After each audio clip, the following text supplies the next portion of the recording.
Assalamualaikum warahmatullahi wabarakatuh. Kami dari kelompok 9 akan mempresentasikan hasil kerja kami yang berjudul OSIS Ekstrakurikuler dan Wawasan Wiyata Mandala. Di sini saya akan memperkenalkan anggota dari kelompok 9. Yang pertama ada Ana Faidatul Iza dengan NIM 210131600827. Yang kedua ada Aurelia Jovita Putri Tio dengan NIM 210131600852. Dan yang terakhir dengan saya sendiri, Elena Yusyaordani dengan NIM 210131600888.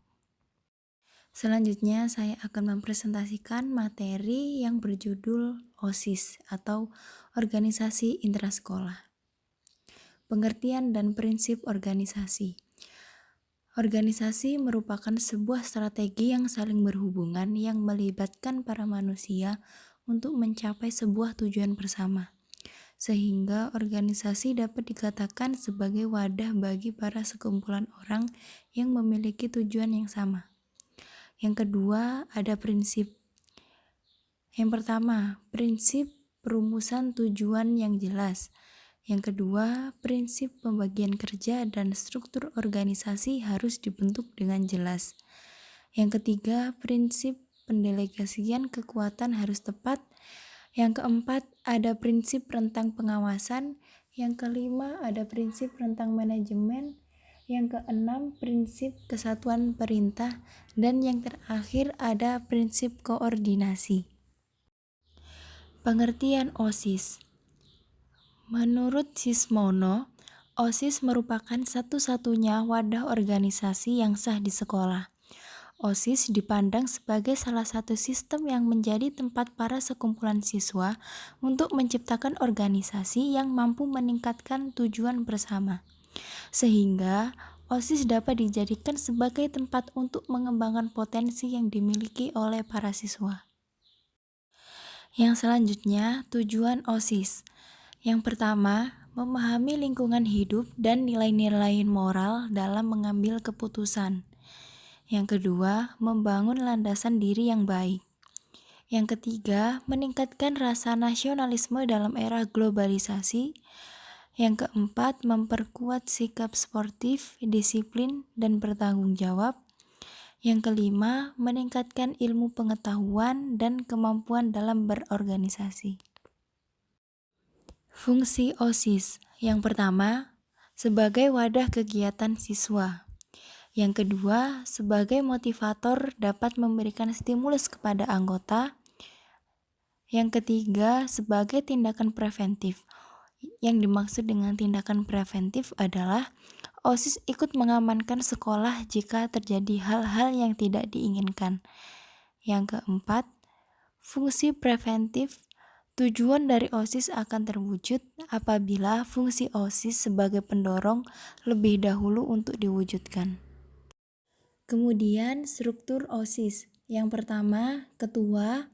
Yang kedua, wakil ketua. Yang ketiga, sekretaris. Yang keempat, wakil sekretaris. Yang kelima, bendahara. Yang keenam, wakil bendahara. Dan yang terakhir, ketua seksi bidang. Makna logo OSIS. Yang pertama, ada bunga bintang sudut 5 dan 5 kelopak daun bunga. Bunga bintang sudut 5 dan 5 buah daun bunga melambangkan generasi muda. Yang kedua, buku terbuka. Buku terbuka melambangkan belajar dengan sungguh-sungguh, menuntut ilmu pengetahuan dan teknologi merupakan hal yang harus dilakukan oleh para siswa terhadap pembangunan bangsa dan negara. Yang ketiga, ada kunci PAS. Kunci PAS memiliki arti sebagai kemauan untuk bekerja keras, pasti akan menumbuhkan rasa percaya diri atas kemampuan yang dimiliki. Rasa bebas sehingga dapat menjadi siswa yang mandiri. Yang keempat, tangan terbuka. Tangan terbuka melambangkan kesediaan untuk saling tolong-menolong antar sesama anggota siswa atau masyarakat yang memerlukan bantuan. Yang keempat ada biduk. Biduk menggambarkan siswa sebagai perahu yang dapat melaju di lautan, yang dapat diartikan sebagai siswa dapat melaju untuk menuju masa depan yang lebih baik. Yang kelima, pelangi berwarna merah putih. Pelangi berwarna merah putih digambarkan sebagai bendera merah putih yang berarti tujuan nasional yang dicita-citakan, yaitu adil dan makmur berdasarkan Pancasila dan NKRI. Kemudian yang terakhir, ada 17 butir padi, 8 lipatan pita, 4 buah kapas, dan 5 daun kapas. 17 butir padi, 8 lipatan pita, 4 buah kapas, dan 5 daun kapas dilambangkan sebagai peristiwa 17 Agustus 1945 yang merupakan peristiwa perjuangan para pahlawan yang berjuang untuk kemerdekaan Indonesia. Materi selanjutnya adalah ekstrakurikuler. Pengertian dan prinsip ekstrakurikuler. Ekstrakurikuler adalah suatu kegiatan pendidikan di luar mata jadwal pelajaran dan pelayanan konseling untuk membantu mengembangkan peserta didik sesuai dengan kebutuhan, potensi, minat, dan bakat melalui kegiatan atau aktivitas yang secara khusus diselenggarakan oleh pendidik atau tenaga kependidikan yang berkemampuan dan berkewenangan di sekolah. Prinsip dalam ekstrakurikuler terdapat 6 prinsip. Yang pertama, prinsip individual. Prinsip individual adalah prinsip yang terdapat dalam kegiatan ekstrakurikuler yang sesuai dengan potensi, bakat, dan minat serta kemampuan yang dimiliki oleh peserta didik secara individual. Yang kedua, prinsip pilihan. Prinsip di mana prinsip tersebut sesuai dengan keinginan para peserta didik yang diikuti secara sukarela. Yang ketiga adalah prinsip keterlibatan aktif. Prinsip di mana prinsip tersebut diberikan kepada peserta didik untuk mengikuti kegiatan ekstrakurikuler diharapkan aktif secara penuh dalam keikutsertaannya. Yang keempat adalah prinsip menyenangkan. Prinsip yang terdapat dalam kegiatan ekstrakurikuler dalam kondisi atau suasana yang mengembirakan dan menimbulkan kesenangan kepada para peserta didik. Yang kelima adalah prinsip etos kerja. Prinsip yang diberikan kepada para peserta didik untuk mewujudkan antusias atau dorongan peserta didik agar dapat bekerja sama dengan baik dan mewujudkan hasil yang baik. Yang terakhir adalah prinsip kemanfaatan sosial. Prinsip tersebut berguna untuk keperluan mengenai kepentingan masyarakat sekitar. Kegiatan yang terdapat dalam ekstrakurikuler yang pertama adalah kegiatan secara individual. Secara individual, di dalam ekstrakurikuler harus diikuti oleh peserta didik secara perorangan. Yang kedua, secara kelompok. Di dalam kelompok diikuti oleh seluruh peserta didik yang mengikuti ekstrakurikuler. Yang ketiga, secara lapangan. Di dalam lapangan diikuti oleh seseorang atau sejumlah peserta didik melalui kegiatan di luar kelas atau kegiatan lapangan. Yang terakhir, secara klasikal, di mana di dalam klasikal tersebut diikuti oleh peserta didik dalam satu kelas. Fungsi-fungsi ekstrakurikuler. Fungsi ekstrakurikuler terdapat 3 fungsi. Yang pertama adalah fungsi pengembangan. Fungsi pengembangan adalah fungsi yang mendukung perkembangan individu peserta didik melalui daya minat, pengembangan potensi, dan memberikan kesempatan untuk melatih pengembangan karakter dan melatih sikap kepemimpinan. Yang kedua ada fungsi sosial.